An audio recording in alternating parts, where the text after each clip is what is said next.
Trump may fly to Istanbul for Russia-Ukrainian talks and believes that this negotiation moment will be successful. But Russian dictator is afraid to come to speak with Vladimir Zelensky, Ukrainian president. So this and other topics and risks and proposals we will discuss right now. My name is Irina Uzlova, and today with us is Michael Sheitelman, political strategist. Michael, hello, glad to see you.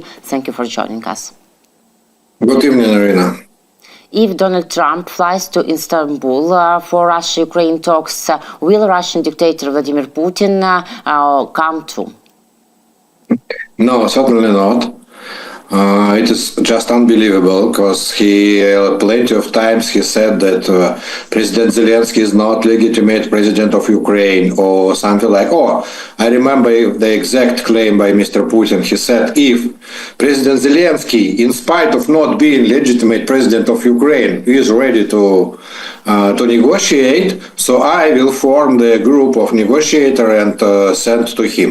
On the other hand, President Zelensky said certainly, absolutely certain, that he is ready to speak with Russians, but only with Mr. Putin, nobody else. And that is obvious that president is ready to speak only with president, not with some bureaucrats or somebody else. So this meeting will take place only if Putin will arrive personally and meet President Zelensky. Today is a very strange day. We are speaking on Monday, and President Zelensky said certainly that he will be in Istanbul on Thursday, but we didn't hear any answer from Russian side till now, because obviously they don't know what to say exactly. To say that President Putin is not going to negotiate in Istanbul, it is to say that he is very weak and he is afraid from President Zelensky, and he is afraid from open dialogue. Mm-hmm. And on the other hand, as I said, he just couldn't go to Istanbul to negotiate with Zelensky.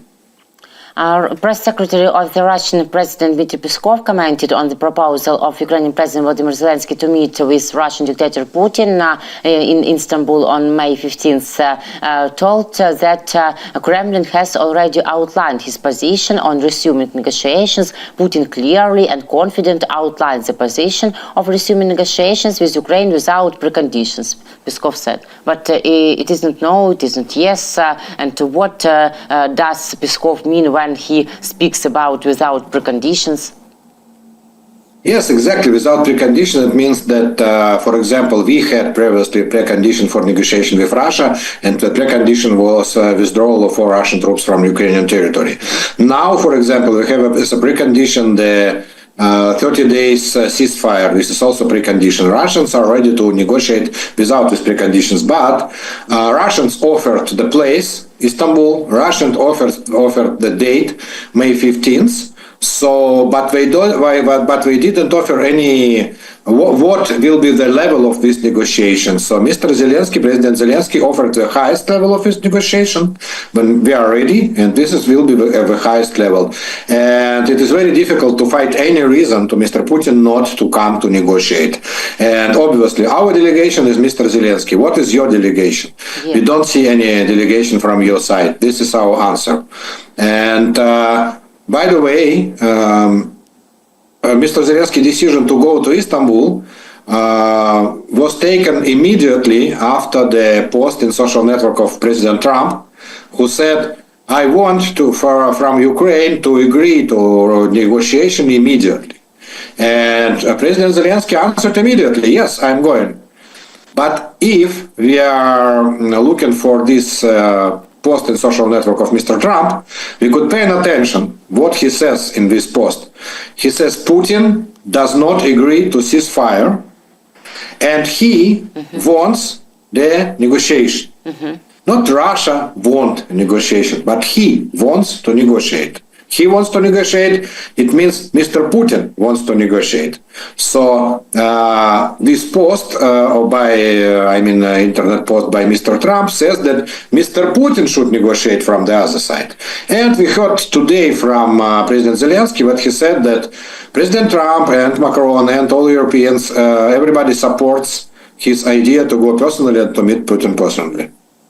Yes, and all these European leaders told today that if Putin doesn't start a ceasefire on Monday 12, then all sanctions will be provided against Russian Federation because they announced the ultimatum with Ukraine and the United States this Saturday. Exactly, but this is the parallel track, let's say. There are two different tracks. One track is the pressure on Russia about ceasefire for 30 days. And European Union on Saturday declared this ultimatum towards Russia. And when Mr. Macron and his team, okay, it's not exactly team, but this is the Chancellor of Germany, Prime Minister of Poland, Prime Minister of United Kingdom, and President Zelensky, they in this quintet, they gathered in Ukrainian President administration in Kyiv, and they decided this, and they also called by phone Mr. President Trump. And President Trump also agreed for this ultimatum. So this ultimatum was published from not from one side, not only from Europe, only from Ukraine, but Europe, Ukraine, United Kingdom, and United States. And all the sides of this process agreed that they will put the new sanctions on Russian Federation if they don't agree to this ceasefire. So this is one track. But President Putin, President of Russia, wanted to stop this process and to initiate process of himself, to take the initiative to himself, and says, well, I want a negotiation, but not the ceasefire. Well, said everybody, we want both. Yeah, we take both also. Ceasefire and also negotiation. You should now today to start the ceasefire, and we will somehow to conduct the negotiation with you. So it means that all this Mr. Putin initiative does not stop the initiative of Europeans and United States about new sanctions. And I believe they made a very small diplomatic mistake when they said on Saturday that their ultimatum is to start ceasefire from Monday. We didn't say from what time. If you pay attention, then when Russians started their ceasefire, they said exactly from midnight this date till midnight this date. And today it was not certain, is it started or not started, the ultimatum. So they found the new way, and today from administration of President Macron we heard that, and also from Chancellor of Germany we heard that, okay, today till midnight we should start the ceasefire, otherwise Europe will put the new sanctions against Russian Federation. By the way, Mr. Peskov, who is press secretary of Mr. Putin, said, you can't speak with Russia in the language of ultimatums. Yeah, we could. We could answer it in French, German, Britain. Why not? We could speak with Russia exactly on this language.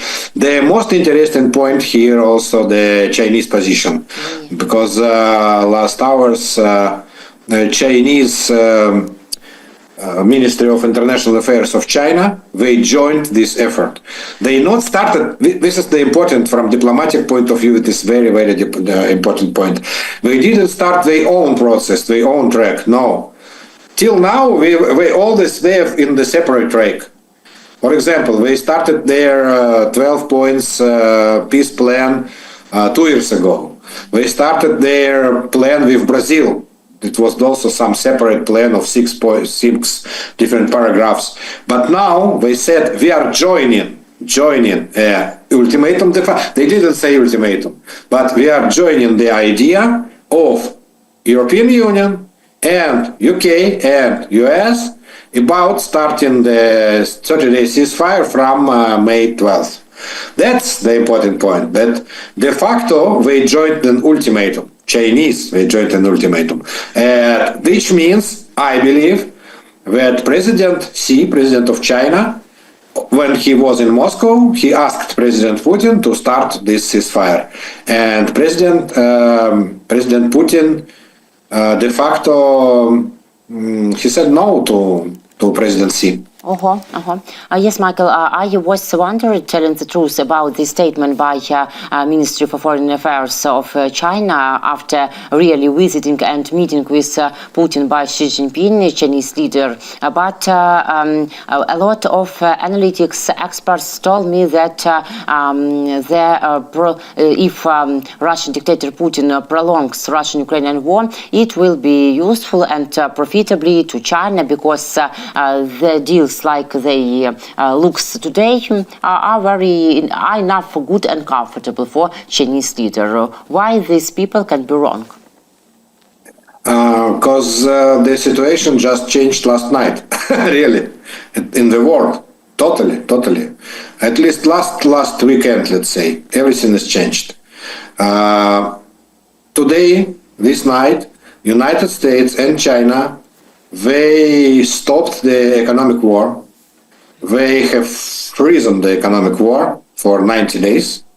And they stopped the tariffs by US and by China. 145% was the tariff for Chinese goods by United States, and 125 by China for United States goods. So they stopped that. They decided to negotiate, and they decreased these tariffs to 10% and 30% accordingly.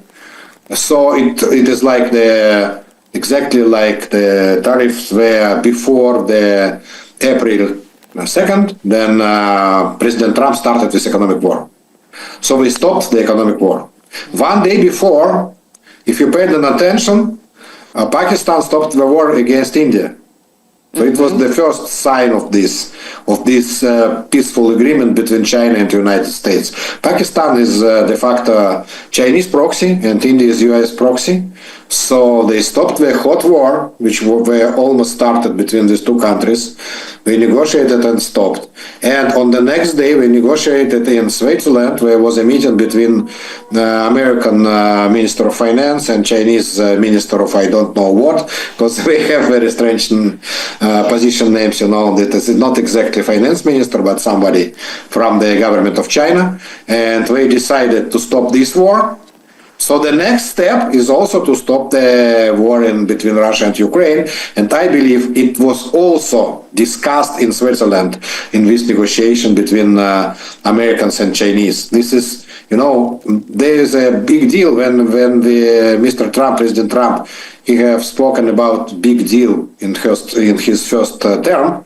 He spoke about big deal between US and Russia, but now we are on the age of big deal between US and China.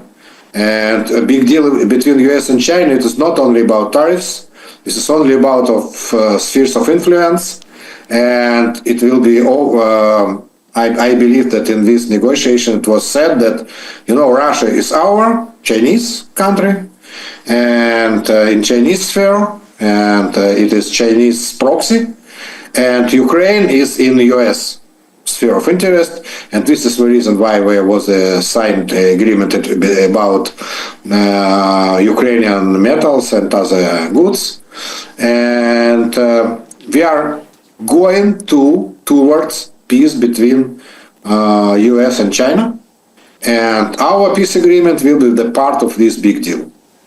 So we see some successful chain of events by Donald Trump administration. Can really Stu Witkoff begin to make all these things simple and good? Or what reason that everything in this world global events become really good for the United States, for the participants of such conflicts and confrontations? No, all the successful things, they come not from Mr. Witkoff, obviously, but from Minister of Finance of United States, Scott Bessent, and it was his ideas, not to say decision, because decision it is President Trump decision, but his ideas to stop this economic war with China. It was his sphere of responsibility to negotiate with China all the conditions of this deal in Switzerland, and just he succeeded with deal with United Kingdom and now with China. But all this track of Mr. Vitkov is very weak and very, I don't know how to say, but it doesn't bring any practical result. They just discussed with Mr. Putin what exactly Putin wants. That's it.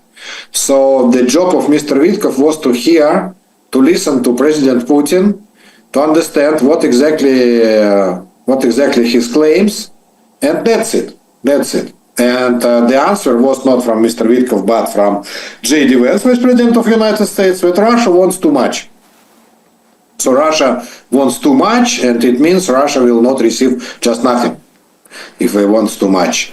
If their claims were reasonable in some, in another parallel universe, so I believe that the Americans were put the pressure on Ukraine. But in American eyes, it was not reasonable, and in European eyes, obviously, it was not reasonable. So I believe that mission of Mr. Vitkov may be finished.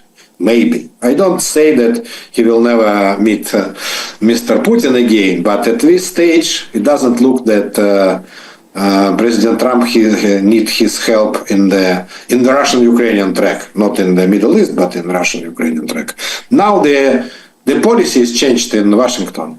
The policy from 2-3 weeks ago in Washington was to put pressure on Ukraine for agreement. But now the policy is vice versa, to put pressure on Russia for agreement and to negotiate with China about Russia. How we will deal with Russia. We, it means United States and China, about Russia. How we divide Russia between us, that's it. Yes, we see that China controls Russian Federation, really, at all. Yes, absolutely, but controls, it means control on government, on Mr. Putin, on Prime Minister who was appointed in Beijing, by the way, by a Russian Prime Minister. It is control about some Russian goods, Russian money, Russian oil, yes. But there are also other questions, like, for example, Arctic. Is it by Russian control or Chinese control? Or American control? Or, for example, Central Asia. Have you seen Chinese Central Asian soldiers and army? They participated in parade in Moscow. So the question is: it Chinese army or Russian army? Chinese allies or Russian allies? They participated as Russian allies. They participated as Chinese allies. And if United States still wants something, still have any interest in these countries, because this is very important region for United States. They had previously military bases in Kyrgyzstan, they had military bases in Uzbekistan, we have a lot of investment in Kazakhstan and Uzbekistan in oil, gold production, etc., etc. So obviously this is also, they have a reason to negotiate with China about that, but not with Russia. So they want, to make from Mr. C, how it is called, one window. All the questions about Asian countries, it is to Mr. C. And if you want something from Russia, you just call Mr. C, not to go to Moscow or somewhere. Yes, we see. And the Times published today that all Putin's conditions look again like dreams about capitulation of Ukraine. So we understand that, and even if Russia presents themselves in Istanbul, even if they want to show some dream about negotiation process, they will only propose for us and for United States all these their proposals about capitulation, and that's all. And we saw it, we have seen it for all years of war. This article from Times, I read some partially. This article, it looks like a reconstruction of the events of 3 years ago in Istanbul and reconstruction of the draft which was offered by Russian side to Ukrainian delegation 3 years ago in Istanbul. That's it. Not That is not some internal information from Kremlin or from some sources. That is just reconstruction by journalists. They reconstructed the situation of 3 years ago. Why? But why that it has a basement, this reconstruction? Because the advisor of Mr. Putin or his assistant, no, Mr. Putin assistant, Mr. Ushakov, he said that yes, we want in Istanbul to continue the negotiation of 3 years ago and to start from the result of the previous negotiation. But this sounds, like Kafkianian style, because they don't have, Russians, they don't have time machine to go 3 years ago. And they couldn't start the negotiation from April 12 or something when the negotiations were stopped in Istanbul. We just can't do that. Because the real result of the previous negotiation in Istanbul, it is not some paper, because any paper were not signed, yeah? But the result of this negotiation is 3 years of war, and 1 million of killed and wounded people, and tens of thousands, not thousands, but dozens of destroyed Ukrainian cities. And this is the result of the previous negotiation in Istanbul. How we could use the paper from 3 years ago. And also the situation is absolutely changed, just absolutely changed, 100% changed. Ukraine is another country, Russia is another country, and the world is another world now. In March 2022, when the negotiation in Istanbul took place, Ukraine was a very weak country. Nobody believed that Ukraine will survive a couple of months. Americans, Europeans, as you remember, just left us. Just left us, I mean, they didn't leave us with help, but they left physically. Their embassies, they evacuated from Kyiv, and they said, wow, you will, when Russia will win and Russia will take Ukraine, well, we will negotiate again. But the miracle happened, and the authors of this miracle is Ukrainian army, and Ukrainian army absolutely destroyed Russian army in Kyiv battle near Kharkiv. Kharkiv was almost encircled. Chernihiv, which is region center of Ukraine on the north, was fully encircled by Russian army. Kyiv was half encircled. But in all of these critical points, and we could add also Mykolaiv and Odessa, Ukrainian army took the lead and destroyed Russian army, and Russian army withdrew their troops to Belarusian territory and Russian territory from these important points, from these important cities. And during 3 years, Russian army never took so many Ukrainian territory like in March 2022. In March 2022, Russian army controlled more than 30% of Ukrainian territory, and it was 20 kilometers from the center of Kyiv, 10 kilometers from the center of Kharkiv, or 5 kilometers. And Russian army was in a couple of weeks from taking the capital city of Ukraine, Kyiv, which is, by the way, the biggest city in the European Union. Just to compare and to understand what about we are speaking, Kyiv is the biggest city in the European Union. Maybe Rome is biggest, but I believe that Kyiv is the biggest city in the European Union. So it was the situation, the real situation on the land in March 2022. But in April 2022, everything is changed, and Russia lost these battles, and they never was afterwards in such a good situation in the front line in the war, in the battlefield. So now they couldn't want anything from Ukraine, just anything, because they lost in all these battles. This is first. Second, Russia in 2022 was rather a rich country than poor. Now it is very poor country. With half of budget they spent on the war, half of the budget. They lost 1 million people, and their budget just shrinking with decreasing prices of oil, and it is shrinking because of sanctions, and they can't leave the country because of sanctions, and half of their government is war criminals, declared war criminals by Hague Court, International Court. And Ukrainian army, vice versa. Ukrainian army in March 2022 was lack of shells, was lack of military jets, was lack of missile artillery systems, yeah. And now Ukrainian army has American, German, Norwegian, European, everything, French jets and American jets F-16 and Mirage, and we have most modern weapon. And we also, by the way, we destroyed Russian fleet, Russian Navy in Black Sea.